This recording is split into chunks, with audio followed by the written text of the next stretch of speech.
ఇక నిన్న పార్లమెంటుపై జరిగిన కలర్ స్మోక్ అటాక్ ఘటనపై అధికారులు కూపీలాగుతున్నారు. ఇందులో ఏకంగా 7గురి ప్రమేయం ఉందని గుర్తించారు. ఇక దీనికి సంబంధించి పూర్తి పూర్వపరాలు తెలియాల్సి ఉంది.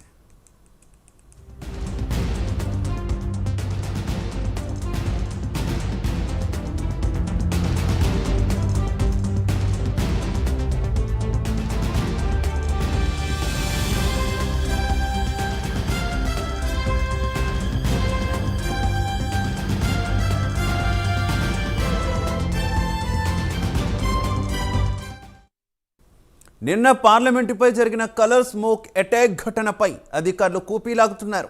ఇందులో ఏకంగా 7గురికి ప్రమేయం ఉందని గుర్తించారు. ఘటనపై పూర్తి విచారణ జరపాలని అధికారులకు హోంశాఖ ఆదేశాలు జారీ చేసింది. సిఆర్పీఎఫ్ డీజీ నేతృత్వంలో విచారణ కమిటీని కేంద్ర ప్రభుత్వం ఏర్పాటు చేసింది. కమిటీలో సభ్యులుగా కేంద్ర దర్యాప్తు సంస్థల అధికారులను నియమించింది. మరోవైపు ఈ ఘటనపై రాష్ట్రపతికి ఫిర్యాదు చేయాలని ఇండియా కూటమి నిర్ణయించింది. మైసూరుకు చెందినటువంటి బీజేపీ ఎంపీ ఎంట్రీ పాసులతోనే దుండగులు కొత్త పార్లమెంట్ భవనంలోకి చొరబడ్డంతో ప్రతిపక్ష పార్టీల నేతలు అనుమానాలు వ్యక్తం చేస్తున్నారు. దీనిపై సమగ్ర విచారణ జరగాలని డిమాండ్ చేస్తున్నారు.